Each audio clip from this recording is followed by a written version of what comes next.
नमस्कार साथियों। आज मैं एक नया वीडियो लेकर आपके बीच उपस्थित हूँ। आज का जो वीडियो है वो है इवोल्यूशन ऑफ लैंग्वेज और स्क्रिप्ट पे। तो आज जिस टॉपिक पे हम बात कर रहे हैं वो एक महत्वपूर्ण टॉपिक है। आइडिया ऑफ भारत का जो पेपर है उसके में। और आप जैसा देख रहे हैं कि लैंग्वेज जो है मनुष्य की पहचान है। यदि हम कह सकते हैं कि प्रथम भाषा यदि हम सीखते हैं तो हम अपने माता पिता से सीखते हैं, जिसको हम लोग मातृभाषा कहते हैं।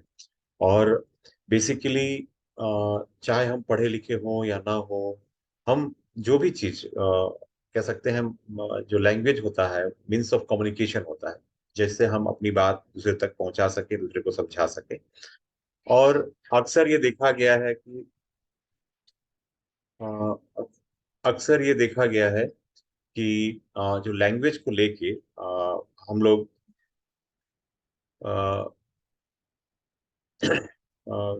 जो लैंग्वेज पहले आया और स्क्रिप्ट बाद में आया, यानी कि उस लैंग्वेज को हमने लिपिबद्ध बाद में किया। तो इस तरीके से सबसे पहले हम पहली बात करेंगे। और मैं, चूंकि हमारा पूरा सिलेबस जो है भारतीय परिप्रेक्ष्य में है, आइडिया ऑफ भारत का, और वो भी एंशियंट इंडिया के बारे में हम लोग ज्यादा फोकस करते हैं। लेकिन दुनिया की जितनी प्राचीन सभ्यताएं हैं, चाहे वो मिस्र की सभ्यता हो, बेबीलोन की सभ्यता हो, चीन हो, तमाम उन सभ्यताओं में हम लैंग्वेज का जो डेवलपमेंट है और उसके साथ जो स्क्रिप्ट का जो डेवलपमेंट है उसको हम देखते हैं। और सबसे पहले हम जो प्राचीन लिपि देखते हैं वो पिक्टोरियल फॉर्म में है, पिक्चर के रूप में है। ये भारत की बात करें तो जब हम इंडस वैली की बात करते हैं तो जो स्क्रिप्ट हमें मिला है वो पिक्टोरियल स्क्रिप्ट है।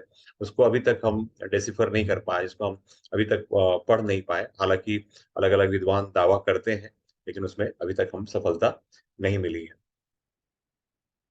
शुरुआती इसमें जब हम देखते हैं तो अलग अलग जैसे पेंटिंग है, मूर्तियां है, वास्तुकला है, इसके रूप के माध्यम से भी हम लैंग्वेज को वो ट्रांसफॉर्म होता रहा है।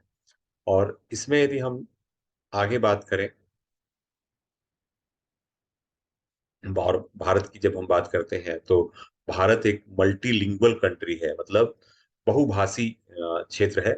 और भारत में जब हम जो यूरोपीय और खास करके ओरिएंटलिस्ट जो आए और उन्होंने उसके बाद जो हमारे यहाँ अध्ययन हुआ लैंग्वेज को लेकर, जो स्टडी हुई, तो 1928 में जो लैंग्वेज का रिपोर्ट छपी उसमें भारत में 364 भाषाओं और बोलियों की एक सूची बनाई गई। और स्वतंत्र भारत में समय समय पर भाषाई जनगणना की बात भी हुई है, उसको लिस्टिंग की गई है। और आज हम कह सकते हैं कि वर्तमान भारत में 400 से अधिक भाषाएं बोली जाती हैं। और उसके भाषाई विविधता की दृष्टि से यदि हम भारत को दुनिया में माने तो चौथा बड़ा देश है। तो इस तरीके से भारत एक बहुभाषी देश है। और इसके जो लैंग्वेज को भारत के परिप्रेक्ष्य में यदि हम लोग बात बात करें तो हम चार बड़े कैटेगरीज में बांटते हैं। पहला है Indo Aryan language, Dravidian language, Austro Austro Asiatic language और तिब्बतो बर्मन लैंग्वेज। तो इसमें महत्वपूर्ण ये है कि ये जो लैंग्वेज को अलग अलग भागों में बांटा गया है, इसको जैसे हम इंडो आर्यन लैंग्वेज कहते हैं। ये जो परिवार है जिसमें जो बोलने वाले लोग हैं, सबसे बड़ी संख्या है इनकी, इंडो आर्यन की। और ये कहा जाता है कि लैटिन, ग्रीक और फारसी, संस्कृत जैसे भाषाओं में जो एक की समानता है, वो इंडन इंडो यूरोपियन परिवार की भाषाओं का एक ब्रांच के रूप में माना गया है।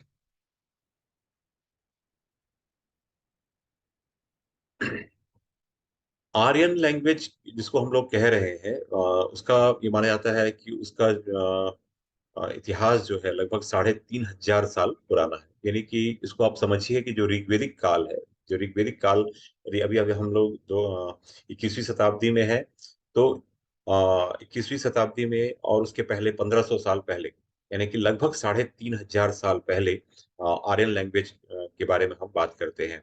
तो 1500 से 600 तक का जो है old Aryan, Indo Aryan age कहलाता है। दूसरा है मिडिल इंडो आर्यन, जो है 600 बीसी से, छठी शताब्दी ईसा पूर्व से 1000 बीसी तक का जो है।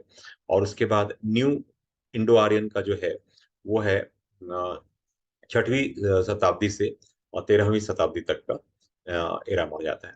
और जो मॉडर्न जो लैंग्वेजेस हैं जो भारत की, जिसमें से असमी है, बंगला है, डोगरी है, गुजराती है, हिंदी है, कश्मीरी है, इन सब का कहीं ना कहीं इंडो आर्यन परिवार से संबंध है। और इसको इसके जो रूट्स हैं वो संस्कृत में है या पर्शियन में है, फारसी में है, ये हमको दिखाई देता है। और इन भाषाओं के कई उपखंड है, कई उसके सब डिविजन्स है। अ, और फारसी अब जो प्राचीन ईरान की मूल भाषा है, उसको हम मानते हैं।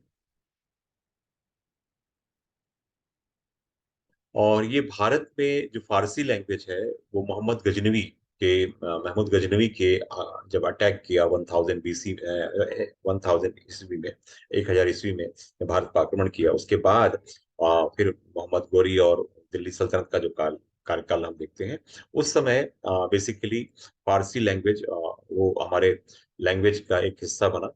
और एक प्रकार से और इंडो आर्यन भाषाओं का एक लंबा इतिहास रहा है भाषाई आधार पे। तो इसको यदि हम और जो उसके बाद इंडो आर्यन जो लैंग्वेज है, जैसा मैंने आपको बताया, जो हिंदी के अलावा जो और अन्य भाषाएं हैं, इसके अलावा जो सेकंड लार्जेस्ट जो स्पीकर्स हैं, जो भारत में यदि हम बात करें तो वो द्रविडियन लैंग्वेज, द्रविडियन परिवार है, जिसमें कि दक्षिण भारत की जो प्रमुख भाषाएं हैं, कन्नड़, मलयालम, तमिल, तेलुगु, ये उन भाषाओं जो है द्रविडियन लैंग्वेज के अंतर्गत आते हैं। जिसमें से कि ये दावा किया जाता रहा है और इतिहास में ये माना जाता रहा है कि तमिल जो है सबसे प्राचीन भाषा रही है। और द्रविड़ एक संस्कृत शब्द है, और लेकिन यह तमिल में इसका पर्याय प्राचीन ग्रंथों में द्रमिला या तमिला से है के रूप में हम जानते हैं। और जो हम ये दो परिवार मैंने बात की, इंडो आर्यन और दूसरा मैंने द्रविडियन, तीसरा जो है, जो most of the languages of north eastern states came under the तिब्बतो urban family, यानी कि जो तिब्बत अर्बन बर्मन फैमिली है उसके अंतर्गत है, जिसमें खासी लैंग्वेज है मेघालय का, फिर मोनखेर है। इसके अलावा यदि हम बात करें कि भाषाओं में तिब्बती बर्मन परिवार का जो ये है, क्योंकि जड़ें तिब्बत या बर्मा में है। इसके अलावा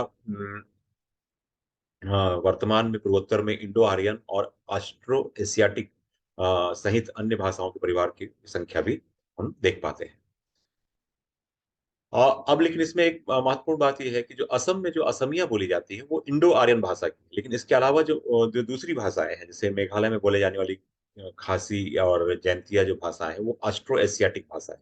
तो इस तरीके से इसमें कुछ परिवर्तन हम देखते हैं। तो जो दूसरे जो लैंग्वेज है, जैसे जिसको हम असम, मेघालय में, नागालैंड, मिजोरम, अरुणाचल प्रदेश में बोली जाती है, उनकी जो शाखाएं हैं वो तिब्बत बर्मन परिवार से में उसको एक प्रकार से को ग्रुप किया गया है उसके ब्रांचों के रूप में। और कुछ उदाहरण के रूप में हम लोग कहें कि असम में बोडो बोला जाता है, राभा, कार्बी, मिसिंग, टीबा, देवरी, ये सारे जो लैंग्वेज है। इसके अलावा मेघालय में गारो है, हाजोंग है, बेयाते है। नागालैंड में एओ है, अंगामी है, सेमा है, लोथा है, कोन्याक है, ये सारे जो लैंग्वेज है। और मणिपुर में मिजोरम में मिजो, हिमार, त्रिपुरा में पोकबोरक, और अरुणाचल प्रदेश में न्यासी, मिसमी, अप्तानी, नोक्टे। ये जो उदाहरण मैं बता रहा हूँ, ये आपके तिब्बत बर्मन जो परिवार का जो लैंग्वेज है उस समूह में। तो मोटे मोटे तौर पे जैसे मैंने आपको बताया, पहला इंडो आर्यन लैंग्वेज, और दूसरा आपको द्रविडियन बताया, तीसरा जो नॉर्थ ईस्ट में जो हम बात कर रहे हैं तो तिब्बत बर्मन परिवार है, और उसी में चौथा हम देखते हैं तो वो है ऑस्ट्रो एशियाटिक।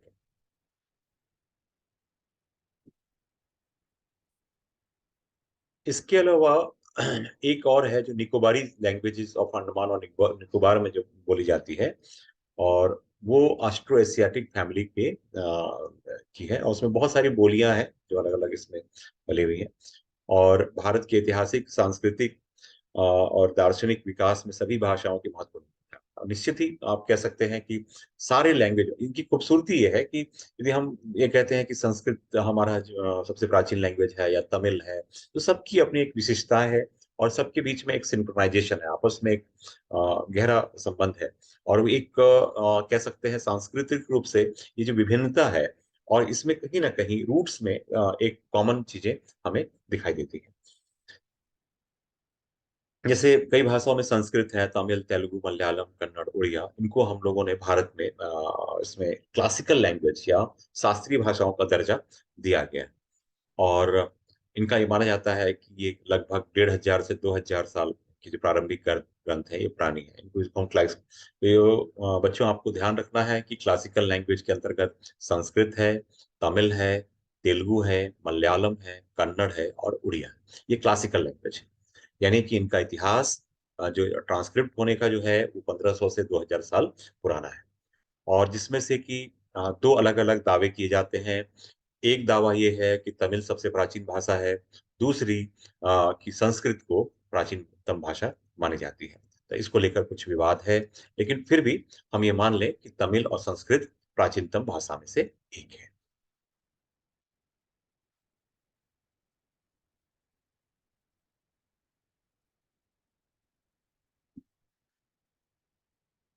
इसी में जो मैंने आपको बात की कि और शुरुआत में ये जो परंपरा रही लैंग्वेज की, वो परंपरा ये रही कि पीढ़ियों से जो ओरल ट्रेडिशन है, जो हमारी यहाँ की मौखिक परंपरा है, उससे जो लैंग्वेज है धीरे धीरे जैसे मैं आपको पहले भी बता चुका हूँ, जब ग्लोरी ऑफ इंडियन लिटरेचर की बात कर रहा था तो मैंने आपको बताया था कि ऋग्वेद, यजुर्वेद, सामवेद, ये सब जो लिखे गए, ये उस समय नहीं, जो जो जिस काल में ये घटना घटित हुई उस समय इसको लिखा नहीं गया। ये उस घटना घटने के लगभग 1000 साल, 1500 साल के बाद उनको ट्रांसक्रिप्ट किया गया, यानी कि वो मौखिक परंपरा में एक पीढ़ी से दूसरी पीढ़ी तक आते रहे और फिर बाद में इनको ट्रांसक्रिप्ट किया गया। और सभी उत्तर भारतीय जो भाषा है और उड़िया, मराठी, कोंकणी की उत्पत्ति की माना जाता है संस्कृत से हुई है। खास करके जो नॉर्थ इंडिया के जितने भी लैंग्वेज हैं, मोस्ट ऑफ द लैंग्वेज, उसके अलावा उड़िया, मराठी और कोंकणी जैसे शब्द जो भाषा है वो संस्कृत से हुई, क्योंकि द्रविड़ भाषाओं में मलयालम और तमिल की तुलना में संस्कृत मलयालम में तमिल और जो बाकी जो लैंग्वेज है, तेलुगु है, उससे ज्यादा संस्कृत शब्द अधिक पाए जाते हैं। किसमें? मलयालम। अब हम लोग बात करें यदि भारत की भाषाओं के रूप में, तो मैं महत्वपूर्ण जो भाषा है उसमें संस्कृत की बात करते हैं। और संस्कृत को जैसे मैंने कहा कि one of the oldest language है भारत का। और जितने वैदिक टेक्स्ट हैं, इसको मैं ज्यादा समय नहीं लूंगा, इसमें बहुत सारे स्लाइड हैं, तो मैं इसको सिर्फ आप स्लाइड चाहे तो इसका स्क्रीनशॉट ले सकते हैं, इसमें मैं बहुत डिटेल में बात नहीं करूंगा। सिर्फ इतना बताना चाहूंगा कि ये जो संस्कृत जो लैंग्वेज है, इसके लिए इस पे जो काम किया गया भारत में, जो हमारे ओरिएंटलिस्ट हिस्टोरियंस हैं, उन लोगों ने 1784 में, जिसमें कि सर विलियम जोन्स का नाम आता है, इन्होंने एशियाटिक सोसाइटी की स्थापना की। और उन लोगों ने मिलकर प्राचीन भारतीय ग्रंथों की एक लिस्टिंग की और उसके बाद उस पर काम करना शुरू हुआ। बहुत सारे हमारे एंशियंट टेक्स्ट का जो ट्रांसलेशन का काम विलियम जोन्स और उनके नेतृत्व में बाद में पोल ब्रुक जैसे विद्वानों ने किया।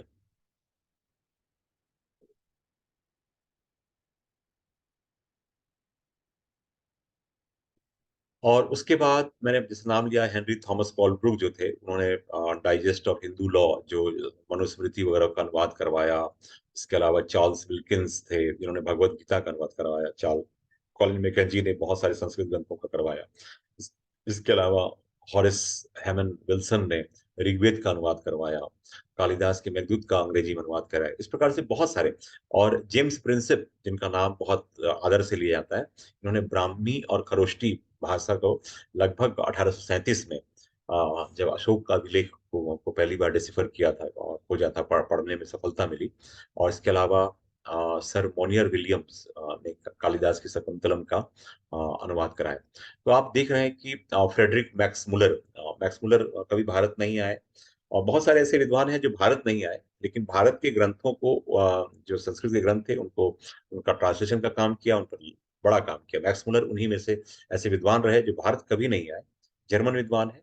और लेकिन इंग्लैंड में रहते हुए, लंदन में रहते हुए उन्होंने भारत और एशिया के देशों के लिए एक सीरीज ऑफ बुक्स लिखी, जिसको the sacred series of East book, East के नाम से 50 वॉल्यूम्स में ये किताब लिखी है मैक्स मुलर ने।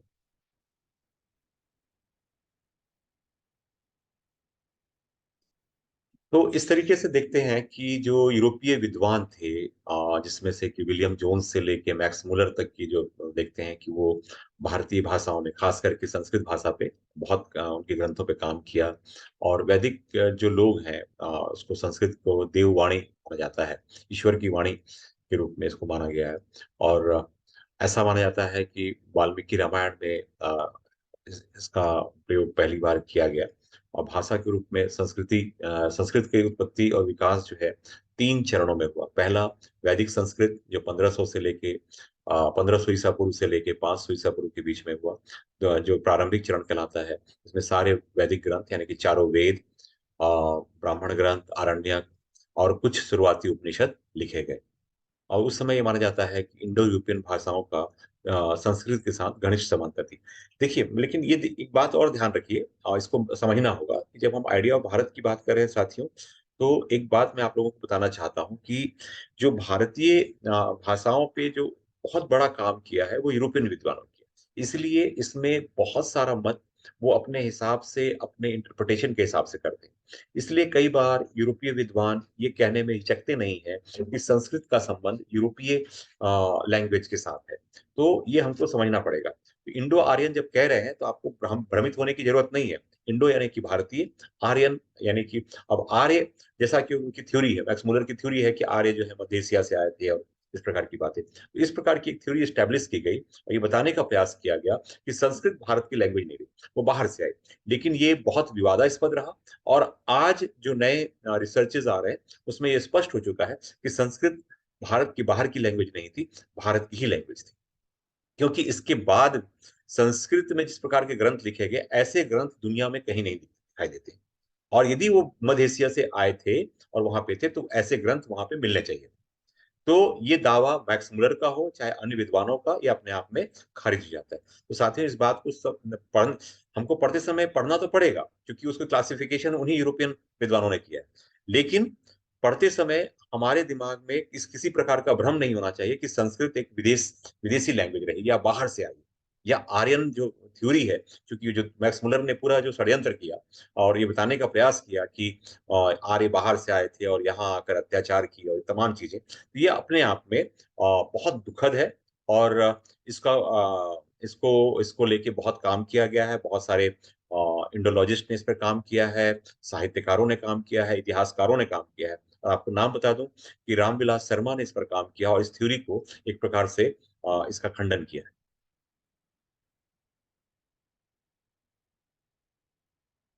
और यदि मैं बात करूं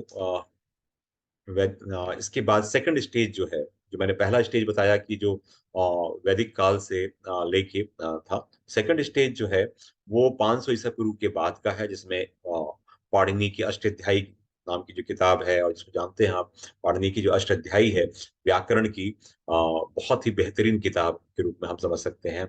और ये कह सकते हैं भाषा विज्ञान का उनको फादर ऑफ द लिंग्विस्टिक्स माना जाता है, पाणिनि पाणिनि को। उन्हें अष्टाध्यायी का, बाद में पतंजलि ने महाभाष्य लिखा। और इसी प्रकार से संस्कृत व्याकरण पे बहुत सारी चीजें काम हुई। और पाणिनि ने जो नियम बनाए थे, जो जो शब्द को लेके, जो वर्ड और कॉम्पोजिशन का जो काम किया था, उसको बहुत सारे विदेशी विद्वानों ने भी उसकी प्रशंसा की है। और ये कहा गया है the wonder of intellectual world के रूप में माना गया है। और तब से संस्कृत का लेखन का एक नया अध्याय शुरू हुआ, और नए संस्कृत का नया युग कह सकते हैं।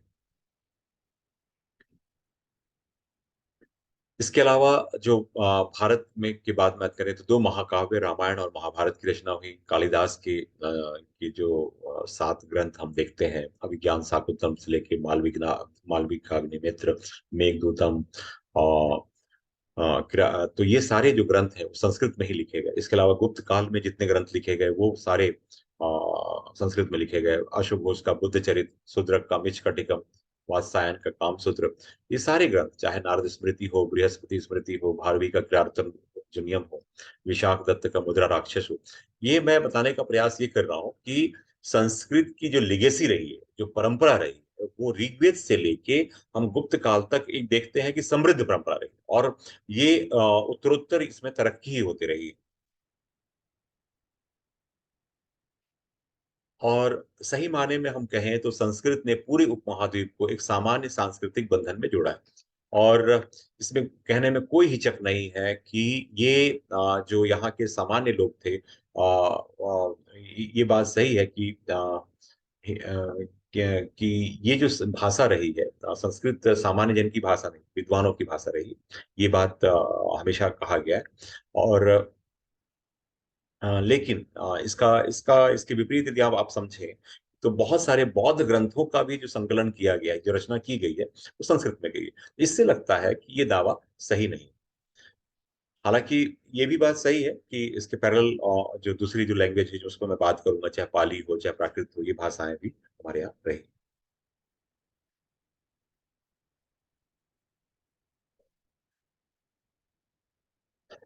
मॉरिस विंटरनिट्स जो संस्कृत विद्वान है और मैक्स मुलर के सहयोगी माने जाते हैं, वो भी कहते हैं, वो उनका भी मानना है जैसे कि संस्कृत कभी भी मृत भाषा नहीं थी, वह अभी भी जीवित है। Sanskrit was never a dead language and it is still alive. That means उनका ये मानना है कि संस्कृत कभी भी, और ये संस्कृत की बात देखिए, आज भी संस्कृत जो है, चाहे हम कहे तो वो उसको हम अपनी परंपराओं में देख रहे हैं यहाँ पे अपने। और जो हमारे पांडुलिपियां हैं उन पे काम हो रहा है, लगातार लोग काम कर रहे हैं पूरी दुनिया में। आज सैकड़ों विश्वविद्यालय हैं जो संस्कृत में। और बहुत आश्चर्य की बात आपको बता दूं कि 1818 में जर्मनी के है हॉग यूनिवर्सिटी में संस्कृत का विभाग खोला गया था। तो इस संस्कृत को लेके जो जागरूकता यूरोप में दिखाई देती है, बाद में पश्चिमी देशों में दिखाई देती है, तो संस्कृत इसलिए इसको माना जा सकता है कि एक डेड लैंग्वेज नहीं है, अलाइव लैंग्वेज। और आपको बता दूं कि संस्कृत के बारे में अभी जो आधुनिकतम खोज हुए हैं, और संस्कृतविद इस बात और बहुत सारे वैज्ञानिक इस बात को मान चुके हैं कि जो कंप्यूटर का जो लैंग्वेज है, वो उसके बहुत निकट है। संस्कृत इतना साइंटिफिक लैंग्वेज, कोई लैंग्वेज है कोई साइंटिफिक है, दैट इज संस्कृत। अब आते हैं भारत की दूसरे प्रमुख भाषा के रूप में बात करें, तो वो है प्राकृत। साथियों, मैं पहले आप लोगों से लैंग्वेज के बारे में बात कर रहा हूँ, इवोल्यूशन ऑफ लैंग्वेज पे बात कर रहा हूँ। जैसी इवोल्यूशन की लैंग्वेज पे बात खत्म होगी, मैं फिर स्विच करूंगा, इवोल्यूशन ऑफ स्क्रिप्ट पे बात करेंगे हम लोग।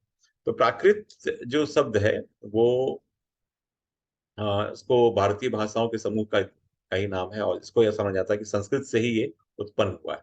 हेमचंद्र, धनिक, मार्कंडेय जैसे बहुत सारे ऐसे विद्वान हुए ने लिखा है कि प्राकृत की शोध भाषा संस्कृत है। ये मानना जब पड़ जाता है कि संस्कृत मूल भाषा है, और प्राकृत उसकी ब्रांच के रूप में निकली।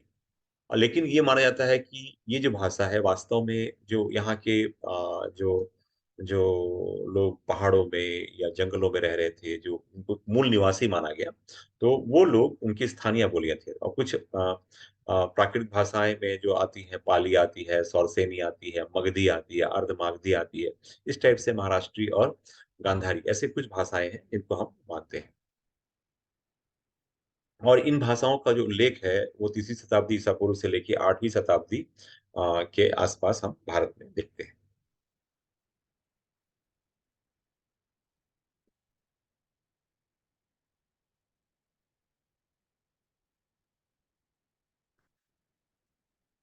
अब प्राकृत शब्द जिस क्षेत्र में बोला जाता था, जैसे मगध, गांधार, महाराष्ट्र, कुछ कुछ श्रीलंका में भी के प्रमाण मिले हैं। और हमको बहुत सारे शिलालेख मिले हैं, अशोक के शिलालेख हो, चाहे बाद में हम गाथा सप्तसई जिसको और सर्वसेना की किताब है हरि विजय, ये सब जो किताबें हैं, लीलावती, तो ये सारे जो कुछ किताब मिले हैं, वो प्राकृत भाषा में हमको मिलते हैं। और कालिदास का जो शकुंतलम है, कुछ इसमें इस स्लाइड में कुछ टाइपो एरर है, उसके लिए मैं क्षमा प्रार्थी हूँ। शायद बहुत जल्दी में बनाने के कारण इसमें कुछ गलतियां रह गई हैं, तो उसको आप लोग इग्नोर करेंगे। जहाँ पे कालिदा लिखा वो कालिदास है, तो उसको थोड़ा सा उसको इग्नोर करेंगे, और इसको मैं कोशिश करूंगा कि दोबारा जब कुछ भी बनाओ तो इसको मैं इम्प्रूव करूँ। तो कालिदास ने शाकुंतलम जो नाटक लिखा उसमें भी दोनों भाषाओं का प्रयोग मिलता है, संस्कृत का भी मिलता है और प्राकृत का। लेकिन इसमें थोड़ा सा एक चीज दिखाई देती है, जो उच्च वर्ग के, जो शासन वर्ग के जो लोग हैं वो संस्कृत भाषा का प्रयोग कर रहे हैं, और आम जन जो है, या कह सकते हैं जो गरीब वर्ग है, वो प्राकृत भाषा का प्रयोग करते हैं। इस प्रकार से कह सकते हैं कि प्राकृत उस समय की लोक भाषा थी। अब दूसरी भाषा की बात करते हैं तो वो है पाली। पाली लैंग्वेज जो सेकंड लैंग्वेज है, जो कि उसको कह सकते हैं कि जो प्राकृत की ही एक ब्रांच के रूप में हमें दिखाई देती है। और पाली लैंग्वेज का सबसे ज्यादा प्रयोग जो है वो बौद्ध साहित्य में हमको देख पाते हैं। खास करके इसका जो प्राचीन बिहार का जो मगध क्षेत्र है उसमें मगही जो भाषा, जिसको मगधी भी कहा जाता है, क्योंकि मगध क्षेत्र में जो भाषा बोली गई उसको मगही आज भी कहा जाता है। और जो मगही, मगधी इस टाइप की, इसलिए फिर बाद में आप देखते हैं मागधी, अर्ध मागधी, इस प्रकार की बात हम देख पाते हैं। और खास करके जो थेरवादी जो बौद्ध साहित्य है वो मगधी भाषा में या पाली भाषा में लिखे गए। और बुद्ध के बहुत सारे जो उपदेश हैं वो प्राकृत के स्थानीय भाषा में यानी कि पाली भाषा में किए गए हैं। और जो संपूर्ण जो त्रिपिटक त्रिपिटक है, चाहे विनय पिटक, सुत्त पिटक या अभिधम पिटक, और ये सारे ग्रंथ पाली भाषा में संकलित किए गए, यानी कहा ये माना जाता है। और देखिए जब हम बुद्धिज्म की बात करते हैं, जैनिज्म की बात करते हैं, तो आप देखेंगे कि जैसे वेदों की, उपनिषदों की, ब्राह्मणों और अरण्यक ग्रंथों की रचना संस्कृत में हुई, लेकिन बाद के काल में, छठी शताब्दी के बाद में जिन ग्रंथों की रचना हुई, खास करके बौद्ध साहित्य, जैन साहित्य, वो प्राकृत में भाषा में या पाली भाषा में उसका संकलन किया अधिकांश चीजों का। इससे पता चलता है कि ये लोक भाषा में इन लोगों ने अपने उपदेश दिए, उनका संकलन उसमें हुआ, जिस कारण से इनकी लोकप्रियता भी बढ़ी। और अशोक के अभिलेख में भी हमें पाली भाषा का कहीं कहीं पे प्रयोग मिलता है। और पाली भाषा जो है न केवल भारत में, भारत के बाहर साउथ ईस्ट एशिया में भी हम देख पाते हैं कि उसके स्क्रिप्ट हमको देखने को मिलते हैं इस भाषा के बारे में। और पाली भाषा के ही समान, जिसको मैंने आपसे कहा कि मागधी या अर्ध मागधी भाषा जो है बिहार और पूर्वी उत्तर प्रदेश में बोला गया है, और जैन साहित्य में भी इसका प्रयोग किया गया है। और पाली भाषा या प्राकृत भाषा की एक और जो उसका कह सकते हैं सब डिवीजन के रूप में हम देखते हैं, वो सौरसेनी भाषा के रूप में, जो दूसरी शताब्दी के आसपास, और वर्नाकुलर लैंग्वेज यानी कि क्षेत्रीय भाषा के रूप में हम देख पाते हैं। और बाद में अपभ्रंश के रूप में, चाहे अमीर खुसरो हो, चाहे कबीर हो, जिन्होंने हिंदी के प्रारंभिक रूप में लिखा है, तो वो अपभ्रंश भाषा के रूप में हम देखते हैं, यानी कि जो लैंग्वेज थोड़ी सी कह सकते हैं कि वो लोक भाषा के साथ उसको करप्शन यानी करप्ट हो गई, अपभ्रंश हो गई, उस प्रकार की बात देखते हैं। तो साथियों, ये जो मैंने बात की आपसे अभी तक, वो बात थी इवोल्यूशन ऑफ लैंग्वेज पे। जब हम भारत के परिप्रेक्ष्य में बात कर रहे हैं तो मैंने आपको बताया कि चार इसके चार श्रेणी में हम बांट सकते हैं। इंडो आर्यन लैंग्वेज, फिर है आपका द्रविडियन, इंडो आर्यन में आपकी हिंदी, मराठी, बांग्ला, आशमी, और इस टाइप से जो नॉर्थ इंडिया में जो बोली जाती है उस लैंग्वेज की बात। सेकंड कैटेगरी जो है वो आपको मैंने बताया द्रविडियन, जिसमें कि हमको तेलुगु, तमिल, कन्नड़, मलयालम, ये जो लैंग्वेज देखते हैं। तीसरी कैटेगरी मैंने आपको बताई जो तिब्बतो आर्यन थी, जो कि नॉर्थ ईस्ट में की थी, बोली जाती है, जिसमें कि आपकी मेघालय की खासी और जैंतिया जो भाषा है। इसके अलावा मैंने ऑस्ट्रो एशियाटिक जो लैंग्वेज वो नॉर्थ ईस्ट में भी बोली जाती है और अंडमान निकोबार में बोली जाती है। अब जब हम बात करेंगे, और इसके अलावा मैंने आपसे संस्कृत के बारे में बात की, पाली, प्राकृत, अर्धमागधी, मागधी, इन भाषाओं के बारे में बात मैंने की। अब दूसरा जो इसका हिस्सा है, इस वीडियो का जो दूसरा हिस्सा है वो है स्क्रिप्ट यानी लिपि। अभी तक हम लोग बात कर रहे थे लैंग्वेज की। अब लैंग्वेज के बाद जो सबसे महत्वपूर्ण है वो है स्क्रिप्ट, यानी कि लैंग्वेज के लिए जब हम कम्युनिकेट करते हैं तो वो हम एक आदमी दूसरे आदमी को अपनी बात कह पा रहा है, समझा पा रहा है। दूसरा, जब हम उसी चीज को ट्रांसक्रिप्ट करते हैं, लिखते हैं, तो उसका क्या फॉर्म होगा, किस तरीके से लिखा जाएगा, इसको समझने की आवश्यकता है। तो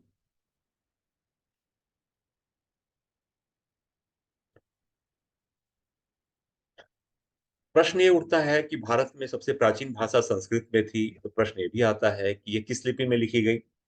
कुछ लोग अलग अलग दावा करते हैं, और लेकिन हम ये मान लें कि संस्कृत जो है प्रारंभ में मौखिक रूप से ये एक पीढ़ी से कई पीढ़ियों में ली गई। और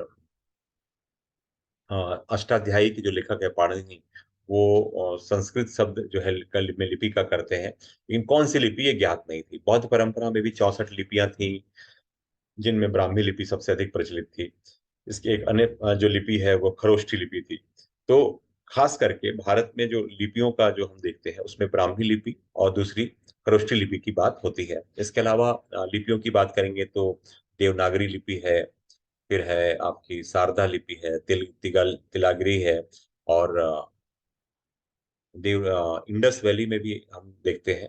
तो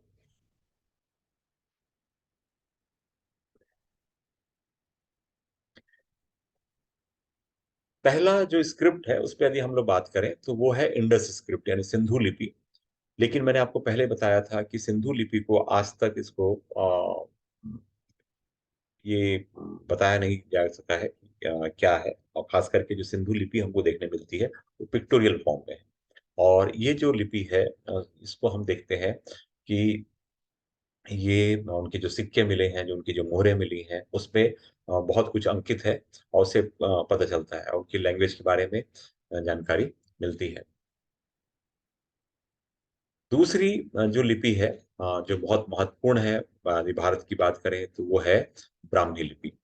तो और ब्राह्मी लिपि एक ऐसी लिपि है जो कह सकते हैं Brahmi is the ancestor of the Brahmic family of scripts, which includes all Indian scripts, that is Devanagari, Odia, Gujarati, Tamil, Telugu. तो सारे जो लैंग्वेज है उनकी की पूर्वज जो है वो ब्राह्मी लिपि है। और इसमें ब्राह्मी लिपि का जो विकास हुआ वो 6ठी शताब्दी ईसा पूर्व के आसपास हम लोग मान सकते हैं। ललित विस्तर जो इसमें आप देख रहे हैं, एक जगह ललित विस्तार लिखा, विस्तार नहीं है विस्तर है। उसको आप उसको उस प्रकार से समझिए, ललित विस्तर जो किताब है, जो महायान बौद्ध का जो किताब है, उसमें लिपियों के बारे में उल्लेख मिलता है। इसी प्रकार से जैन ग्रंथों में हमको 18 लिपियों के बारे में जानकारी मिलती है, लेकिन ये पता चलता है कि ब्राह्मी लिपि इस अर्थ में सबसे लोकप्रिय लिपि थी, यानी स्क्रिप्ट थी जिसमें लिखा जाता था। और ये भी पता चलता है कि जो प्राकृत भाषा को जो बोली गई या लिखा गया वो ब्राह्मी लिपि में लिखी गई। अशोक के बहुत सारे अभिलेख ब्राह्मी लिपि में मिलते हैं। और ब्राह्मी लिपि जो है बाईं ओर से लिखी जाती है, यानी लेफ्ट हैंड साइड से राइट हैंड साइड की ओर। ये आप देख पा रहे हैं आपकी स्क्रीन पे ब्राह्मी लिपि का जो स्क्रिप्ट है। उसके बाद जो शब्द लिखे हुए हैं, क का की कुकू, ये जो जैसे हमने हिंदी में देवनागरी में लिखा है, ये सारे अलग अलग लैंग्वेज में, जैसे पहला ब्राह्मी में है, दूसरा बंगाली में है, फिर देवनागरी में है, गुजराती में है, गुरुमुखी में है, उड़िया में है।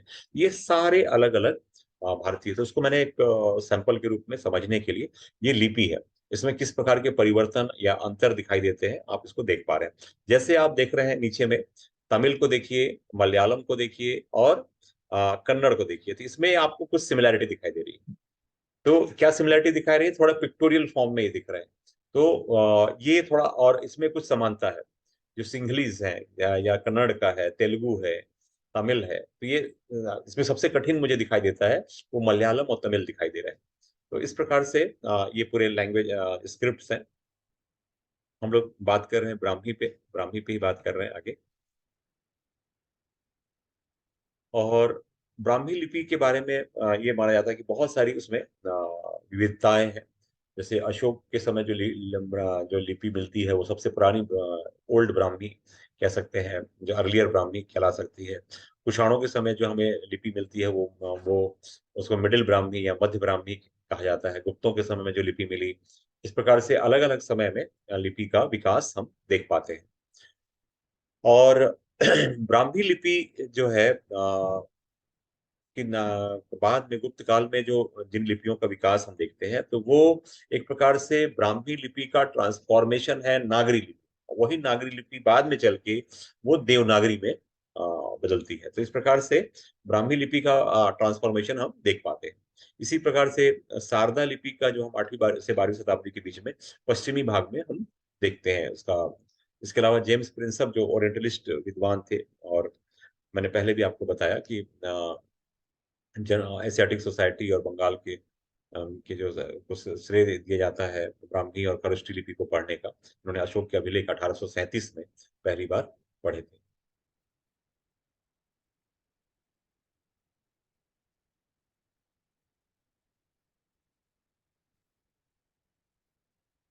और ये माना जाता है कि संस्कृत भाषा लिखने की जो सबसे प्राचीन जो लिपि है वो ब्राह्मी लिपि है। और इसके अन्य रूप जैसे हम नागरी, देवनागरी, फिर बाद में गुजराती, बांग्ला, उड़िया और द्रविड़ लिपियों पर भी हम देखते हैं। और इसका जो प्रयोग हमको दिखाई देता है इस प्रकार से। और अलग अलग इसमें अभिलेख में भी, चाहे नासिक का अभिलेख हो, अयोध्या अभिलेख हो, दामन का जूनागढ़ अभिलेख हो, इस सब में हम देख पाते हैं। अब आते हैं दूसरी जो महत्वपूर्ण लिपि है वो है खरोष्टी लिपि। ठीक है। और खरोष्टी लिपि जो है ये प्राचीन जो गांधार क्षेत्र है, यानी कि उत्तर पश्चिम पाकिस्तान, पेशावर का जो क्षेत्र में ये प्रचलित थी। और खास करके मध्य एशिया में बैक्टीरिया जो कहलाता है एरिया, इसमें शक, शिथियन, कुषाण जो जातियां थी वो शायद बोलती थी। और ये जो लिपि है ये दाएं से बाएं की ओर, राइट टू लेफ्ट लिखी जाती थी। तो खरोष्टी लिपि को ये माना जाता है कि इसमें जो हमारा जो नॉर्थ वेस्ट फ्रंटियर प्रोविंस, यानी जो आज का जो पाकिस्तान है, उस हिस्से में ये ज्यादा बोली जाती थी। और जो पूर्वी अफगानिस्तान और उस क्षेत्र में जो किताबें लिखी गई वो हमें, या बौद्ध ग्रंथ जो मिलते हैं, वो खरोष्टी लिपि में मिलते हैं। अशोक का जो वृहद शिलालेख मिला है शाहबाज गाड़ी और में वहाँ पे प्रमुख जो शिलालेख है वो खरोष्टी भाषा में लिखा गया है। और इसके अलावा जो है मिनेंडर का जो अभिलेख है उसमें जो हम देखते हैं तो उसमें खरोष्टी अभिलेख मिलते हैं, कुछ द्विभाषी सिक्के मिलते हैं इस तरीके से। लेकिन खरोष्टी भाषा, खरोष्टी जो लिपि है वो 3री शताब्दी ईस्वी तक आते आते धीरे धीरे समापन की ओर जाती है, और उसका पूरा प्रभाव जो है वो ब्राह्मी अपने इसमें कर लेती है। तो एक प्रकार से भारत में जो डोमिनेंट किया जो लिपि है वो है ब्राह्मी है। सेकंड खरोष्टी है। लेकिन उसका जो प्रभाव है वो सीमित है। वो खास करके उत्तर पश्चिमी सीमा प्रांत तक हम देख पाते हैं। इसके बाद जो महत्वपूर्ण है, जो आज हम लोग जो हिंदी में जो आप स्क्रिप्ट देख रहे हैं मेरे आप स्क्रीन में अपने, देवनागरी लिपि जिसमें हिंदी लिखी जाती है, तो ये देवनागरी लिपि जो है ये बहुत प्रचलित है। इसका उपयोग संस्कृत, नेपाली, मराठी ये सब में लिखने में होता है। जितने भी जो नॉर्थ इंडिया के जो लैंग्वेज है उसमें उसमें प्रमुखता देवनागरी लिपि का रहता है। और आप देखते हैं हिंदी के जो उसमें है, कहा जाता है इसको एक क्षैतिज रेखा, एक लाइन होता है, उसके नीचे हम लोग अक्षर बनाते हैं, और उस प्रकार से उसको अंग्रेजी में उसको हेड स्ट्रोक कहा जाता है। और वो जो अक्षर है उसके साथ लटके होते हैं, जैसे प, तो उसके ऊपर एक हम लाइन होता है, क और ज जैसे है, तो ये एक लाइन के साथ वो अक्षर उसमें लटके होते हैं। तो इस प्रकार का हम देखते हैं। और इसमें शब्दांश और वर्णमाला का संयोजन होता है। और ये बाएं से दाएं, यानी कि लेफ्ट टू राइट इसको लिखा जाता है। इसके अलावा एक और है ग्रंथ लिपि, जो तमिल वर्ण में पाई जाती है। तमिल इसमें देखते हैं हम। और ये भी माना जाता है कि ब्राह्मी लिपि का ही एक ब्रांच के रूप में हम देखते हैं। इसके अलावा शारदा स्क्रिप्ट है, शारदा लिपि। खास करके इस ये 8वीं से 12वीं शताब्दी के दौरान उत्तर पश्चिमी क्षेत्र में प्रचलित थी, और बाद में कश्मीर में इसका बहुत ये था। और इसका उपयोग संस्कृत और कश्मीरी भाषाओं को लिखने में हो गया। और शारदा का नाम, जैसे हम सरस्वती देवी, सरस्वती का नाम है तो शारदा के नाम जाना था, तो शायद शारदा लिपि इस नाम से रहा होगा। एक महत्वपूर्ण है तिगलरी या तिगालरी। अलग अलग जगहों पे नाम ऐसा तिगलरी इसको कहा गया है, तिगलरी या तिगालरी। ये दक्षिण भारत की एक महत्वपूर्ण लिपि है जिसमें द्रविड़ भाषाएं जैसे तुलु, कर्नाटक और केरल के कुछ हिस्सों में बोली जाती है, और कन्नड़ और संस्कृत में भी लिखी गई है। और इसको तुरु लिपि भी कहते हैं। तिगलेरी को हम लोग तुरु लिपि भी कहते हैं। और इसको ये माना जाता है कि दक्षिणी जो ब्राह्मी लिपि के जो एक फॉर्म है, उसको दक्षिण ब्राह्मी के रूप में हम लोग देखते हैं। और 7वीं से 14वीं शताब्दी के बीच में इसका डेवलपमेंट हुआ। और इस लैंग्वेज से बहुत कुछ मलयालम जो के साथ समानता देखने को हमको मिलती है। और बहुत सारे जो कर्नाटक और केरल के मंदिर हैं, वहाँ पे उसमें हम तुरु लिपि को देख पाते हैं। और जो दक्षिण भारत के बहुत सारे ग्रंथ हैं, चाहे संस्कृत में वेद, उपनिषद, पुराण, ये सब तिगलरी या तिगालरी में लिपि में उपलब्ध है। और तिगलरी और ये माना जाता है कि तिगलरी जो स्क्रिप्ट है उसमें जितने एंशियंट हमारे सेक्रेड टेस्ट टेस्ट हैं या जो पवित्र ग्रंथ हैं, तो वो उनका रचना हुआ, चाहे वो महाकाव्यों की रचना हो, महाभारत की रचना हो, तो उन सब का रचना हम तिगलरी इसमें देख पाते हैं। तो साथियों, आज मैंने जो आपसे बात की वो दो हिस्सों में बात की। पहले इवोल्यूशन ऑफ लैंग्वेज पे बात किया मैंने, फिर उसके बाद मैंने आपसे स्क्रिप्ट के बारे में बात की। तो महत्वपूर्ण ये है कि प्रश्न यदि आता है तो आपको दोनों यदि दोनों मिलके आते हैं तो बड़ा क्वेश्चन बनता है। यदि छोटा क्वेश्चन आता है तो आप दो हिस्सों में हो सकता है कि स्क्रिप्ट कैसे है। तो स्क्रिप्ट में आपको महत्वपूर्ण है ब्राह्मी, खरोष्ठी, और तीसरा है देवनागरी। और थोड़ा आपको लिखना पड़ेगा इंडस वैली का जो जो स्क्रिप्ट है, इंडस स्क्रिप्ट यानी सिंधु। और उसके बाद तिगलरी है जो दक्षिण भारत में। तो इस प्रकार से 3-4 आपको लिपियों के बारे में आपको लिखना है। बहुत ज्यादा लिखने की आवश्यकता नहीं है, ये बताना है कि किस क्षेत्र में प्रचलित है। और ये इस जैसे तिगलरी है, तिगलरी जो है तुलु भी लिपि भी कहा गया। इसमें भी आपके जितने संस्कृत के ग्रंथ लिखे गए, यानी संस्कृत को लिखने का तरीका जो हम देवनागरी में देखते हैं, केवल देवनागरी में संस्कृत नहीं बोला जाता, तमिल में भी संस्कृत के श्लोक मिलेंगे आपको। यानी कि ब्राह्मी, खरोष्ठी या तिगलरी या देवनागरी, इन सब में संस्कृत के सेक्रेड टेक्स्ट या पवित्र ग्रंथ देखने को मिलते हैं। लेकिन जो भारत में जो डोमिनेंट रहा, जिसका जिसका ज्यादा प्रभाव रहा, वो है ब्राह्मी लिपि का। और ब्राह्मी लिपि की ही ब्रांच के रूप में हम सारे लिपियों को देख पाते हैं। तो आज के जो वीडियो है थोड़ा बड़ा जरूर है, लेकिन इसको एक साथ मैंने प्रस्तुत किया, इसको दो हिस्सों में नहीं बनाया, क्योंकि लैंग्वेज और स्क्रिप्ट का जो संबंध है, यानी कि भाषा और लिपि का एक गहरा संबंध है। तो मैं इसको एक साथ बात करना चाह रहा था। तो मुझे लगता है कि चूंकि बहुत कम समय में मैंने बनाया है, तो हो सकता है आपको कुछ इसमें और सजेशंस, कुछ आप इसमें सुझाव होंगे, तो मैं उस पर काम करूंगा। तो मुझे उम्मीद है कि आपको कुछ हद तक मदद करेगी। और यदि उसमें कुछ कमियां हैं या लगता है कि सुधार किया जा सकता है, तो बिल्कुल मुझे आप सुझाव दें। तो मैं बहुत जल्दी दूसरा वीडियो लेकर आपके बीच प्रस्तुत होऊंगा। Thank you so much.